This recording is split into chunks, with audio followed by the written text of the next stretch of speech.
Então, novamente quero saudar todos que nos assistem. Deus abençoe a vida de vocês. Nós vamos abrir nossas Bíblias em Ruth, capítulo 3, do versículo 6 ao versículo 13. Ruth 3, de 6 a 13. Certo? Então, assim diz a palavra do Senhor. Então, foi para a eira e fez conforme tudo quanto sua sogra lhe havia ordenado. Havendo, pois, Boaz comido e bebido, e estando já de coração um tanto alegre, veio deitar-se ao pé de um monte de cereais. Então chegou ela, no caso Ruth, não é? De mansinho, e lhe descobriu os pés e se deitou. Sucedeu que, pela meia-noite, assustando-se o homem, sentou-se, e eis que uma mulher estava deitada a seus pés. Disse-lhe ele: Quem és tu? Ela respondeu: Sou Ruth, tua serva. Estende a tua capa sobre a tua serva, porque tu és resgatador. E aí, disse ele: Bendita sejas tu do Senhor, minha filha.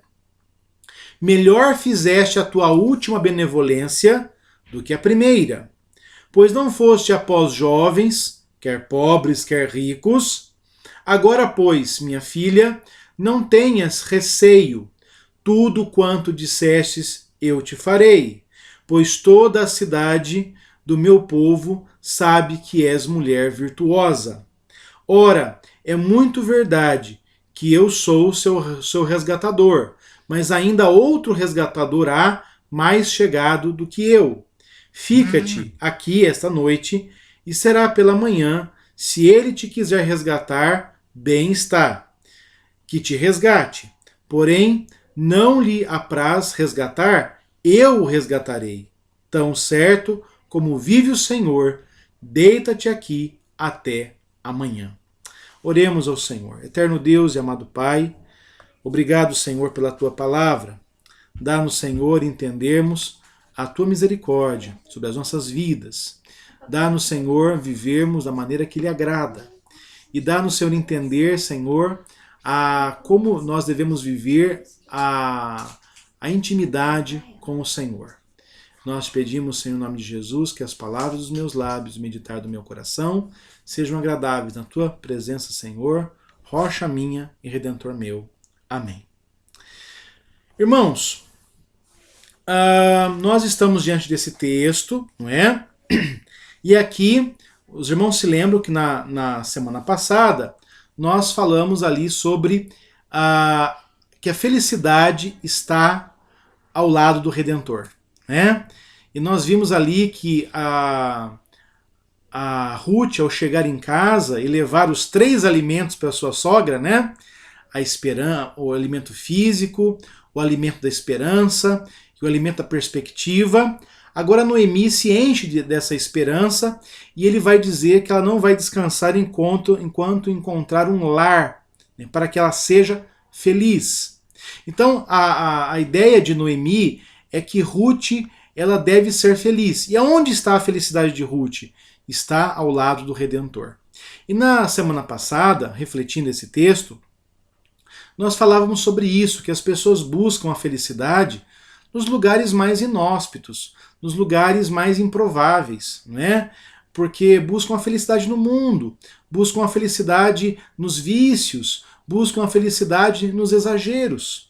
Salomão, lá no livro de Eclesiastes, mostrou claramente isso, não é? Salomão diz que ele buscou, não é, essa felicidade no vinho, nas mulheres, no trabalho, mas ele percebeu uma coisa, que tudo isso era como correr atrás do vento, não é?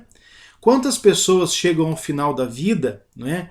Quem diz isso é a dona Helene Vassão, naquele livro No Leito da Enfermidade, e ela relata naquele livro algumas conversas que ela teve com ela capelã de um hospital, relata a conversa que ela teve com alguns pacientes terminais. E ela vai dizer uma frase emblemática naquele livro, que há muitas pessoas que chegam ao final da vida e percebem que correram atrás do vento. Não é? A felicidade não está nas coisas passageiras que esse mundo oferece. A nossa felicidade está, como a de Ruth, do lado do Redentor. Não é? E nós vimos que Boaz, ele de alguma maneira, ele aponta para Jesus Cristo. Boaz aqui é uma personagem, não é? Ele e Ruth fazem parte da linhagem de Jesus, não é? Porque Ruth dará luz a Obed, e Obed vai estar ali entre os ancestrais de Davi, não é? Obed, depois Jessé e depois Davi, e de Davi nasce o Senhor Jesus, não é? Nessa linhagem que vem de Davi, nós vamos ter o Senhor Jesus Cristo. Então, tanto Boaz quanto Ruth estão na linhagem do Salvador, mas nós vimos no decorrer dessas exposições que essa figura do Redentor, que era presente no Antigo Testamento, a figura do Goel, ela é uma figura que aponta para Jesus Cristo. Porque o que era o Redentor? No caso aqui de Ruth e de Noemi, quando Noemi saiu de Israel, ali, passado ali 2 décadas, não é? Elimeleque, o seu marido, ele vendeu a propriedade que ele tinha, herdado do Senhor. Só que em Israel você não vendia a terra, você vendia a promessa das colheitas que aquela terra daria. E essa venda, ela era por um tempo determinado, não é? Ali, se não me engano, agora 49 anos.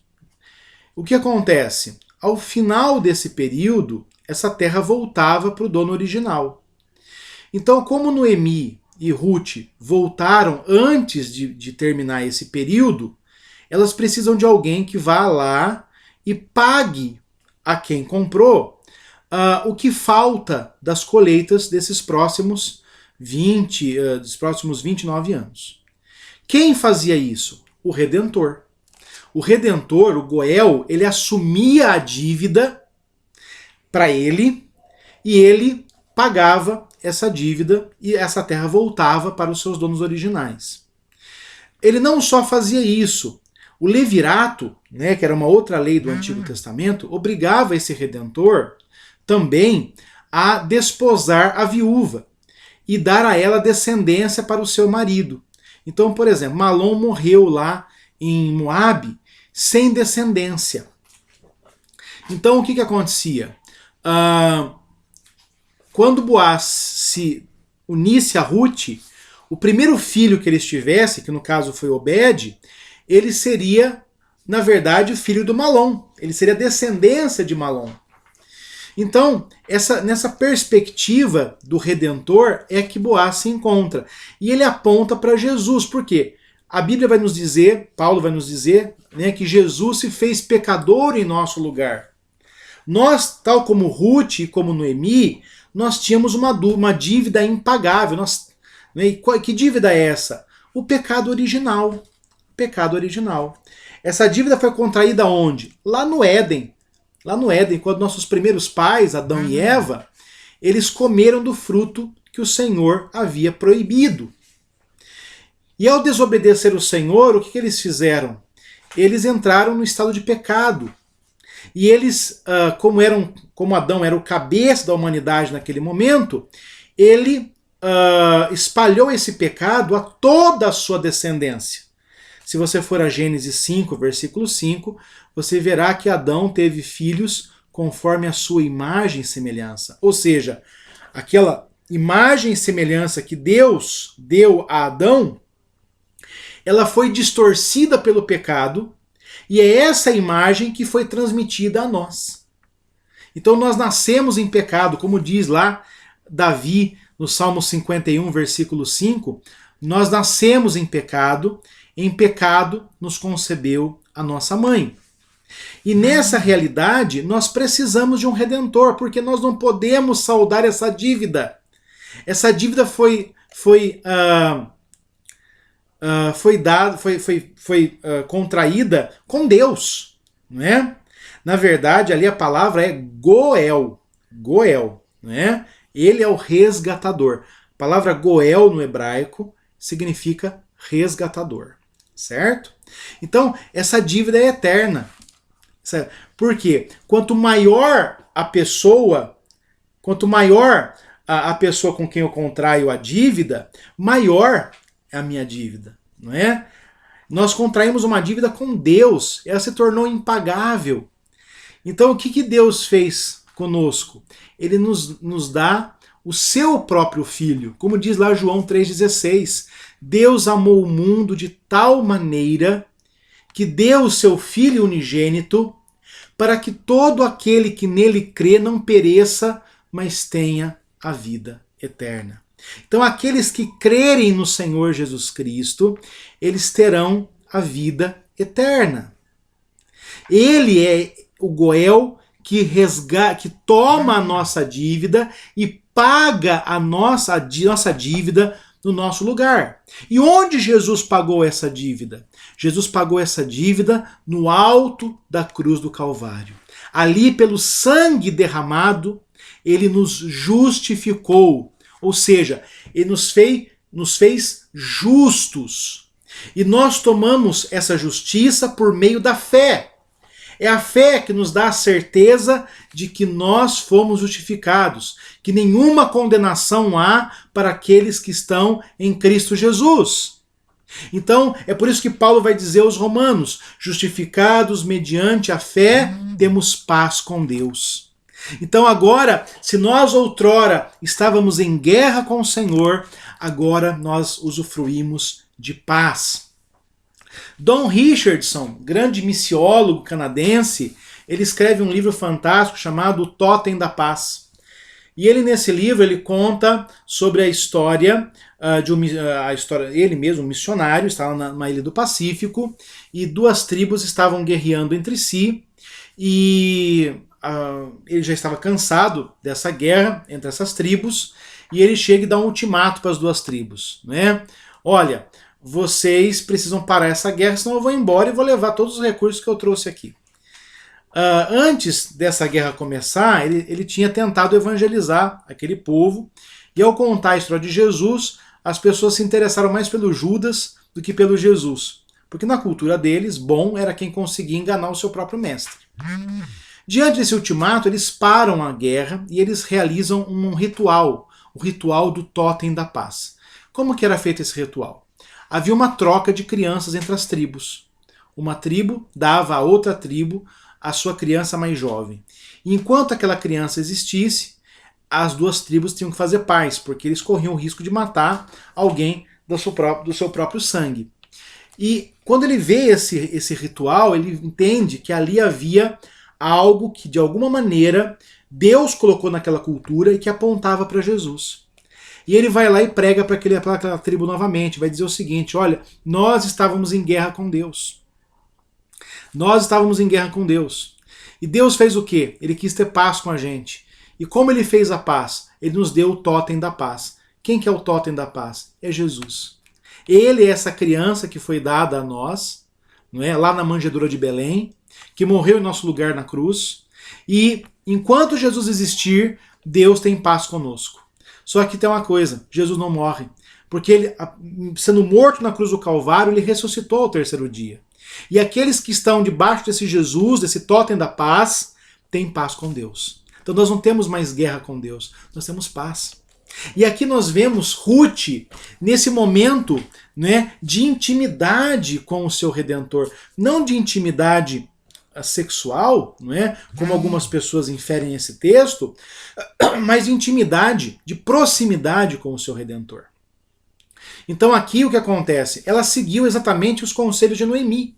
Ela foi até a eira, onde se colocava ali a cevada, depois de batida, para que o vento levasse embora a palha e deixasse apenas os grãos. A colheita acabou, Boaz estava festejando. Durante a noite, ele foi se deitar no monte de grãos, de cevada, e ela, sem se dar a conhecer, ela deitou aos seus pés, ela descobriu os seus pés e deitou aos seus pés. Algumas pessoas vão dizer aí que a palavra pé aqui é um eufemismo para os genitais, mas apesar disso acontecer em outros textos do Antigo Testamento, não acontece aqui. Você pode perguntar por quê, pastor? Porque a palavra hebraica para pé usada aqui, ela só é usada na Bíblia para os pés, as pernas. Então o que aconteceu? Ao ver Boaz deitado ali no monte de cereais, ela vai e se deita aos pés dele. E o que Ruth ensina pra gente aqui? Ela estava tendo ali proximidade com o seu redentor, Boaz. Mas nós temos um redentor muito maior que Jesus Cristo. E o que Ruth está ensinando para nós nesse texto? Que na nossa relação com Jesus, nós precisamos ser pacientes. Ela não chegou acordando Boaz. Ela estava assim numa situação de emergência. Ela e sua sogra estavam numa situação de insegurança, porque a colheita havia acabado. Ela não teria onde rebuscar a cevada no outro dia.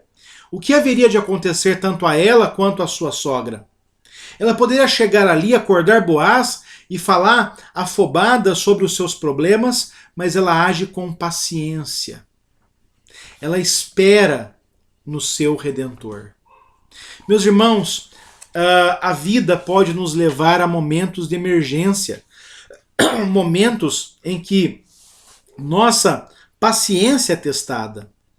E nós muitas vezes vamos chegar diante do nosso Salvador esbaforidos, cansados, deprimidos, e podemos vir ao Senhor assim. Mas quanto mais nós nos relacionamos com Jesus e quanto mais o Espírito Santo trabalhar no nosso coração, ele nos levará a momentos de paciência, de serenidade, de sabermos entender que, por maiores que sejam as aflições que podemos suportar, o Senhor é maior do que todas elas. E o Senhor nos dará o devido livramento em todas elas. Então, o que Ruth fez? Ela simplesmente se colocou aos pés do seu Redentor. E nós fazemos isso continuamente. Como nós nos colocamos aos pés de nosso Redentor? Ouvindo a sua palavra. Lembra de Maria, irmã de Marta? Quando Jesus entrou à casa de Marta, o que Maria fez? Ela se colocou aos pés do Senhor para ouvir as suas palavras. Nós nos colocamos aos pés do Senhor, sentindo e usufruindo de sua misericórdia. Quando pecamos, você se lembra quando Jesus estava na casa de Simão, o fariseu, e uma prostituta chamada Maria entrou naquela casa e se colocou aos pés dele, chorando e enxugando com os seus cabelos, e Jesus lhe perdoa os pecados. Simão vai dizer lá no seu íntimo, não é? Se esse homem fosse profeta, saberia quem ele toca, não é? Mas Jesus, por ser Deus, e sendo Deus, ele conhece a nossa mente, o nosso coração, ele vai dizer a Simão: Simão, quando eu entrei aqui, você não me deu o ósculo, você não ungiu a minha cabeça. Essa mulher, ela ungiu os meus pés, porque ela carregava um nardo, ela regou os meus pés com suas lágrimas, e o enxuga com os seus cabelos, e não para de beijá-los. E ele vai mostrar aquele Simão, legalista, fariseu, a vantagem de estar aos pés dele. Meus irmãos, estamos aos pés de Jesus quando nos dirigimos em oração, quando oramos ao Senhor, quando buscamos o Senhor nos dias maus. Como Pedro, que sendo confrontado por aqueles que cobravam o imposto, vai ter com Jesus, e Jesus vai mandar Pedro pescar, sabendo que na boca do peixe haveriam 2 moedas, que ele pagaria o imposto dele e de Pedro. Meus irmãos, nós podemos buscar o Senhor, nós podemos colocar nossas ansiedades sobre Jesus, porque ele tem cuidado de nós, como diz 1 Pedro 5,7. Por quê, meus irmãos? Porque aquela confiança que Jó tinha, lá em Jó 19, versículo 25, eu sei que o meu Redentor vive. O nosso Redentor, ele não é um ser distante que não possa nos ouvir, ele não está surdo, ele não está cego, ele não está mudo. A sua mão não está retraída. O nosso Redentor vive. Ele ouve a sua oração, ele conhece os seus problemas. Jesus, nas 7 cartas das igrejas da Ásia Menor, no Apocalipse, ele vai repetir a todas elas: eu conheço as tuas obras. Jesus nos conhece. Jesus fala conosco pela sua palavra. A mão dele não está retraída, mas está pronta a nos socorrer no devido tempo. Então nós devemos confiar no Senhor, porque Ele tem cuidado de nós. Então, meus irmãos, nós devemos nos achegar ao Senhor imbuídos dessa confiança, sabendo que Ele é o Redentor vivo, que Ele é o Redentor que se preocupa conosco, e termos a paciência, que é um dom do Espírito Santo. Sermos pacientes, sermos serenos, não sermos tomados por nossas emoções. Segundo aspecto, você vê aqui que Boaz vai se levantar à noite e vai se surpreender com Ruth. Né? Sucedeu que pela meia-noite, assustando-se o homem, talvez um animal, talvez o vento, né? As eiras ficavam em lugares ermos, né? Assustando-se o homem, sentou-se, e eis que uma mulher estava sentada aos seus pés. Estava deitada aos seus pés. As eiras, como nós vimos semana passada, lá em Oséias, elas eram lugares onde ficavam as prostitutas. E Boaz, um homem íntegro, um homem justo, um homem temente a Deus, ele não iria aceitar que uma mulher se deitasse ao lado dele para macular a sua integridade. Então ele procura saber quem é essa mulher, haja vista que ninguém vai ficar deitado do lado de uma pessoa que não conhece, não é verdade? E ele vai buscar conhecer quem é essa mulher, né? Ele perguntou quem ela era, e ela vai responder: eu sou Ruth, não é? Eu sou Ruth, tua serva, estende a tua capa sobre mim, porque tu és resgatador. Nós cantamos antes de nossa reflexão ali o hino 165, onde o poeta, aqui no Inário Novo Cântico, nos diz o seguinte, não é? Não desanimes, Deus proverá, Deus velará por ti, com as suas asas te cobrirá, Deus velará por ti. Você se lembra quando Ruth conheceu Boaz? Boaz vai dizer para ela que ela era abençoada porque ela se achegou debaixo das asas do Criador, não é? Ele vai chegar para ela e vai dizer para ela o seguinte: bem me contaram tudo quanto fizesse a sua sogra depois da morte do teu marido, no caso Malom, e como deixaste o teu pai, a tua mãe e a terra onde nasceste, e viesse para o povo que dantes não conhecias. O Senhor retribua o teu feito e seja cumprida a tua recompensa no Senhor, Deus de Israel, sob cujas asas vieste buscar refúgio. Então, Boaz a primeira vez que eles se encontraram, Boaz disse isso, não é? Que Ruth viera se refugiar nas asas de Deus. E agora ela vai dizer o seguinte: estende a tua capa, né? E aqui a palavra para capa e para asa é uma palavra ambígua, né? Porque tu és o meu Redentor. É como se Ruth estivesse dizendo o seguinte para Boaz: Boaz, a lei do Senhor é graça para a minha vida. A lei do Senhor diz que o parente mais próximo do meu marido que faleceu deve suscitar descendência por meio de mim. Então, eu quero lhe pedir, haja segundo a lei. Seja instrumento de Deus na minha vida. Estende sobre mim a tua capa, a tua asa, para que você seja instrumento de Deus na minha vida. Olha que coisa maravilhosa, não é?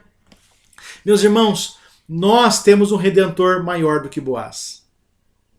E nós, um dia, todos nós, em nossa conversão, nós falamos isso para Jesus. Senhor, estende a tua capa sobre mim, porque tu és para mim redentor. Essa foi a oração que todos nós um dia, mesmo que inconscientemente, fizemos.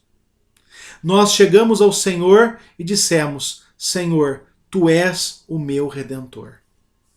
Depois de buscarmos refúgio e abrigo no mundo e nas promessas vazias que o mundo poderia nos dar, nós encontramos aquele que sustenta as suas promessas. Nós encontramos aquele que deu o seu sangue por nós na cruz do Calvário.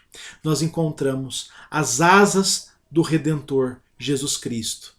E ele estendeu para nós a sua capa, a sua proteção e nos colocou no seio da família que tem ele próprio como sua cabeça.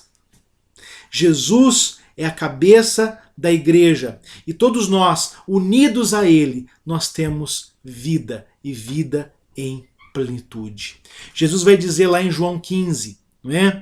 Eu sou a videira, vós sois os ramos. Aquele que está em mim e eu nele, esse dará muito fruto, porque sem mim nada podeis fazer. Nós estamos debaixo desse Redentor que pode todas as coisas. E aqui Ruth nos ensina uma segunda lição importantíssima. Se nós devemos chegar a Jesus com paciência, nós também devemos chegar a Jesus com foco. Quem Jesus é? O nosso Redentor. Nós devemos buscar em Jesus aquilo que é mais importante. Nós devemos buscar em Jesus a redenção. E aí você pode dizer assim, mas pastor, é óbvio que todo mundo que vai a Jesus busca a redenção. E infelizmente eu tenho que dizer para você que isso não é o óbvio. Há muitas pessoas que vão a Jesus buscando riquezas, prazeres, e fazem como diz Tiago, capítulo 4, versículo 4. Oram, mas não tem nada. Por quê? Porque pedem mal, pedem para esbanjar nos seus prazeres e concupiscências. Há muitas pessoas que vão a Jesus buscando um céu nessa terra, buscando apenas a prosperidade. Se o diabo desse as mesmas bênçãos que eles pedem a Jesus, eles não temeriam em deixar Jesus e abraçar o diabo, em renegar o céu para ir para o inferno. Porque a certeza da vida deles está neste mundo. Os prazeres deles estão neste mundo. Agora, há uma coisa que esse mundo não pode nos dar. É a redenção. Deus permitiu que tudo fosse arrancado de Jó. Menos uma coisa. A sua integridade. A sua fé. Jó perdeu tudo que o mundo valoriza. Jó perdeu os bens, perdeu os filhos, perdeu a saúde, perdeu o respeito, até das pessoas mais queridas. Mas Jó tinha algo que o mundo não pode tirar, que nem Satanás poderia perceber. Jó tinha fé. E a Bíblia diz que a graça e a fé não vêm de nós, são dons de Deus. Nós somos agraciados por Deus com essa fé salvadora, com a certeza de que o nosso Redentor vive. E de que, por mais que a vida possa se transtornar, nós temos um Redentor sobre nós. É essa a certeza, é esse o foco que nos leva a Jesus Cristo. Ele é o nosso Redentor.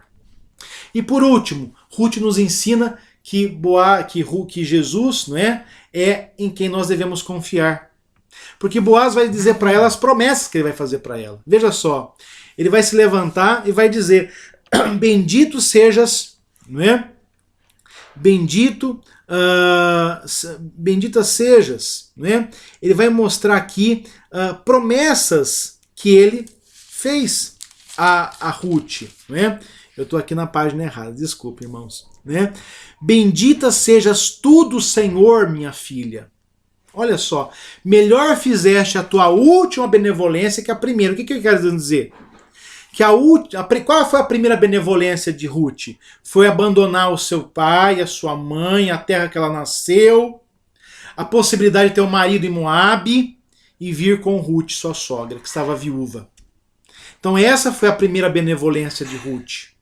Ele está dizendo o seguinte: a sua última benevolência foi maior que a primeira. Porque qual foi a última benevolência dela? confiar na lei de Deus, confiar na palavra de Deus, buscar Boaz como seu redentor. Por quê? Está dizendo o seguinte, ó, você poderia ter ido a pessoas mais jovens, você não precisaria obedecer a palavra de Deus. Provavelmente Ruth era uma mulher bonita, não é? Que poderia buscar homens jovens, ricos, não é? Ou pobres, mas ela poderia satisfazer apenas os desejos do seu coração. Ela não, ela opta por obedecer à lei de Deus. Eu vou atrás do meu resgatador. O resgatador mais próximo que ela conhecia era Boaz. Não é? E ela vai atrás de Boaz. E aí ele vai dizer o seguinte, olha só, agora, pois, minha filha, não tenhas receio, tudo quanto dissestes eu te farei, pois toda cidade sabes que é mulher virtuosa. Boaz não estava se casando com Ruth porque ela era bonita ou porque era uma obrigação. Boaz viu em Ruth uma mulher virtuosa. Esse deveria ser o critério de todo homem cristão ao se casar. Se casar com uma mulher virtuosa. E se você quiser conhecer os critérios, os indícios de uma mulher virtuosa, vá a Provérbios 31. Lá você verá o que é uma mulher virtuosa.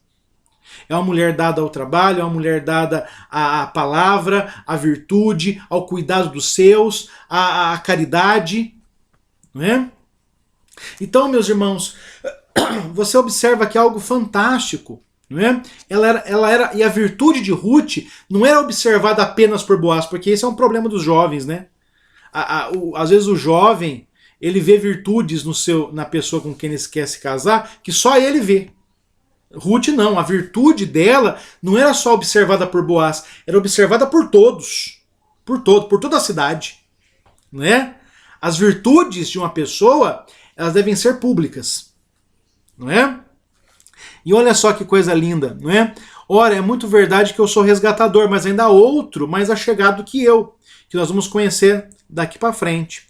Fica de certo essa noite, que será que pela manhã te quiser resgatar, bem está, que te resgate. Porém, se não lhe apraz resgatar, eu o farei. Tão certo como vive o Senhor, deita-te aqui até amanhã. Boaz está dizendo para Ruth, Ruth, aquieta seu coração, porque você vai ter um resgatador. Tem outro na frente de mim. Boaz estava disposto a cumprir a lei do Senhor. Ele não queria atropelar a lei do Senhor. Ele estava querendo seguir exatamente como os trâmites da lei de Deus dispunham. Mas ele vai dizer o seguinte, se ele quiser te resgatar, você vai ter um resgatador com ele. Se ele não te quiser resgatar, eu, em nome do Senhor, o farei. Então ele está dizendo assim, descansa porque você tem um resgatador. A grande angústia, tanto de Ruth como de Noemi, era a ausência desse resgatador. E Boaz vai sanar essa angústia, dizendo, você tem um resgatador. Irmãos, todos nós vivemos nas angústias deste mundo. Não há como prever o dia de amanhã, não há como mudar o passado e não há como saber como agir melhor no futuro. A nossa confiança está no Senhor.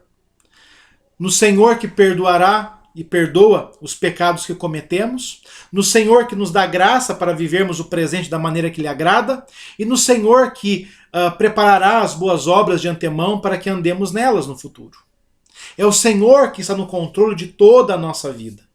Se nós perdermos essa confiança, nós andaremos como as pessoas que vivem no mundo, cujo Deus é o próprio ventre. Ao ver a instabilidade deste mundo, logo não conseguem suportar a dor e a ansiedade.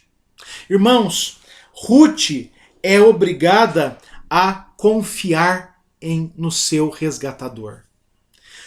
E aqui eu queria traçar um pequeno paralelo para mostrar a superioridade de Jesus Cristo. Boaz é o resgatador de Ruth. Ele é apenas uma seta que aponta para Jesus. Por quê? Veja só, Boaz, ele vê na atitude de Ruth benevolência a ele. Então ela está sendo benevolente em tê-lo como seu resgatador, já que ela teria outras opções. Agora nós, em relação a Jesus, é diferente. É diferente. Por quê? A benevolência é dele em nos ter como seu povo. É ele que é benevolente ao nos chamar de irmãos, ao ser para nós Senhor e resgatador. Segundo, Boaz vai dizer que ela tinha outras opções. Nós não temos outras opções. Paulo vai dizer que os outros deuses não são nada do mundo, que há um só Deus, um único Deus, que existe em 3 pessoas, Pai, Filho e Espírito Santo. Boaz estava se casando com Ruth porque ela era uma mulher virtuosa. Jesus desposa a sua igreja apesar dos seus defeitos. E é ele, por meio do Espírito Santo, que nos fará virtuosos a ele. Se o Senhor nos escolhesse a partir de nossas virtudes, nós iríamos para o inferno. Porque nenhuma de nossas virtudes é grande o bastante para Jesus. Para Jesus. Porque aquilo que Isaías vai dizer em Isaías 64:6, nossas melhores obras de justiça são como para o Senhor como trapo de imundície. Não é? As nossas melhores obras, de alguma maneira, estão maculadas pelo nosso pecado. E o Senhor nos aceita essas obras por causa do sangue de Jesus Cristo que as purifica. Não é? Aqui, Boaz vai dizer para ela que há um outro resgatador e que ele vai se submeter à vontade desse resgatador. Agora nós não. Há um único resgatador, Jesus Cristo. Há um único Goel das nossas vidas. Há um único resgatador que pode assumir a nossa dívida, porque ele é ao mesmo tempo Deus e homem. Não há outro resgatador. Não há outra pessoa que possa fazer o que Jesus fez. Por quê? Jesus é ao mesmo tempo Deus, 100% Deus e 100% homem. Essas duas naturezas, elas não se confundem, elas não se fundem, elas caminham paralelas. Jesus, sendo Deus, ele pode garantir que não vai ser consumido pela ira do Senhor na cruz do Calvário. E sendo homem, ele pode tomar a nossa dívida e nos representar junto do Senhor. Então, nós só temos um caminho. Jesus vai dizer, eu sou o caminho e a verdade e a vida. Ninguém vem ao Pai senão por mim. Só há um caminho que nos leva ao Senhor. Só há um resgatador, que é Jesus Cristo. Agora, há uma coisa que tanto Boaz quanto Jesus se assemelham. Boaz vai dizer para Ruth, fica sossegada, descansa, dorme até de manhã, porque você tem um resgatador. Jesus também nos dá essa segurança. Nós podemos deitar essa noite e dormirmos sossegados, porque nós temos um resgatador. Nós não estamos sozinhos neste mundo. As pessoas podem nos abandonar. As pessoas podem morrer. As pessoas podem trair. Mas quem cuida da minha vida é o Senhor. Ele não me abandona. Ele não morre e ele não trai. Eu posso colocar a minha vida em Jesus, porque ele vai cuidar da minha vida e vai fazer isso eternamente. Então, meus irmãos, tal como Ruth, eu tenho que confiar nesse resgatador, confiar nas promessas desse resgatador. Mas eu queria dar um consolo para você. Esse resgatador, ele é maior do que todos. Não há ninguém que supere Jesus no ofício de nos resgatar. Então, confie. Na sua relação com Jesus, vá a Ele e busque-o com paciência, com serenidade. Segundo, vá a Jesus, sabendo que o mais importante que Jesus tem a lhe dar é a salvação. E terceiro, confie no seu resgatador. De tal maneira que você possa dizer essa noite, em paz eu me deito, logo pego no sono, porque só tu, Senhor, me faz repousar seguro. Se a sua confiança não estiver no resgatador que é Jesus, você não vai poder deitar e logo pegar no sono, porque você não terá a segurança que vem do Senhor. Que o Senhor te abençoe. Queria orar pela sua vida e impetrar a bênção. E nós depois vamos ouvir o hino 170. Eterno Deus e amado Pai, obrigado, Senhor. Obrigado pela Tua palavra, obrigado porque nós temos a segurança de um resgatador supremo. Nós temos a segurança de que Jesus é o nosso resgatador. Então dá, Senhor, que possamos ir a Jesus com o coração sereno, sabendo que Ele tem cuidado da nossa vida, que Ele conhece nossa vida. Dá-nos, Senhor, sabermos que nós já recebemos a maior bênção de todas, que é a salvação. Nós estávamos destinados ao inferno e agora temos vida, e vida em plenitude. Senhor, dá-nos, Senhor, confiarmos e descansarmos na promessa desse resgatador, porque Ele há de cumpri-la em nossas vidas. Ele estará conosco até o final de nossas vidas. Nós pedimos isso em nome de Jesus, hoje e por todo sempre. Amém. Vamos ouvir então o hino 170.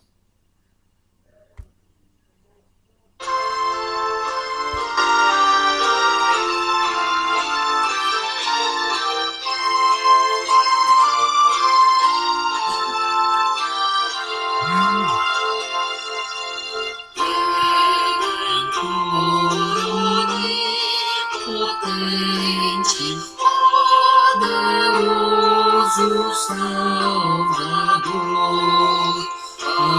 advogado onisciente,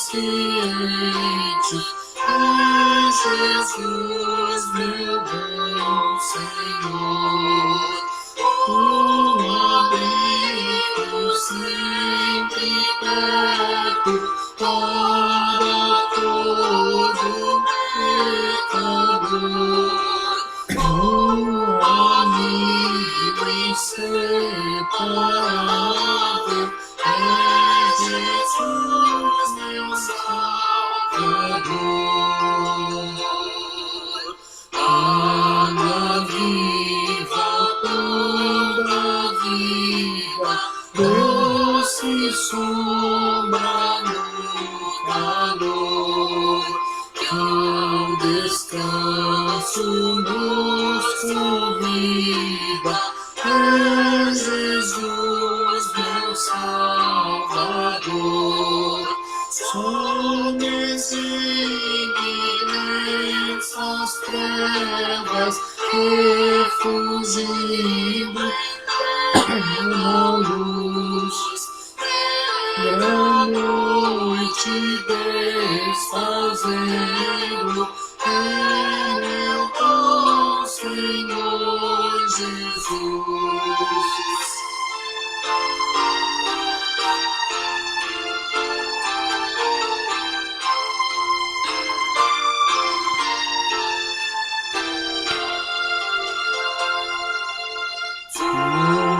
Fundamento inabalável, em que possa confiar, infalível, imutável, nosso firme secular.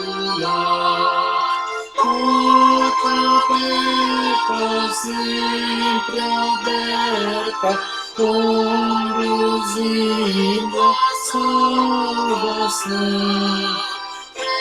E a fonte donde emana ouço consolação.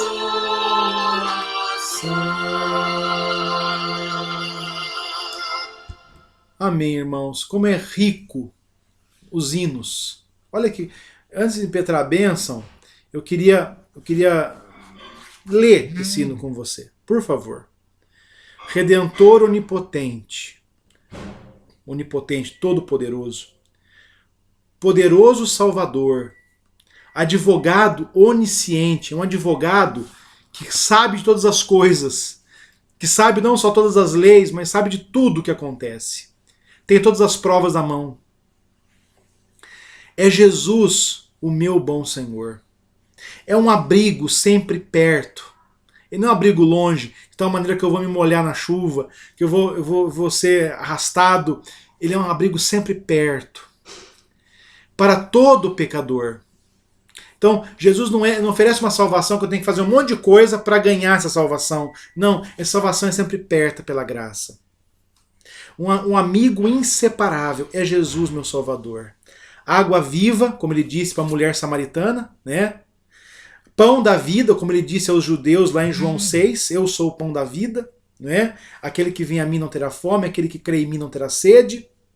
Doce sombra no calor, que ao descanso nos convida, né? Como o Boaz fez com Ruth, Jesus nos faz, ele nos dá descanso, descanso eterno. É Jesus, meu Salvador. Sol que extingue densas trevas, não há treva, não há pecado, não há nada, não há mal nenhum que Jesus não venha extinguir e apagar. Refulgindo, né, brilhando em plena luz, negra noite desfazendo, é meu bom Jesus. Olha que coisa linda, né? As duas grandes promessas no final de Apocalipse é que no paraíso, né, no novo céu, nova terra, não haverá nem mar, o mar que separa os cristãos, não é? Separa João em Pátimos da igreja, nem as trevas, não é? Fundamento inabalável, um alicerce que nada pode abalar, não há terremoto que ofenda esse alicerce, em que eu possa confiar, infalível, imutável, como diz Tiago, né, que no Senhor não há sombra de variação. Ele é infalível, ele nunca falha, ele nunca muda. Não é?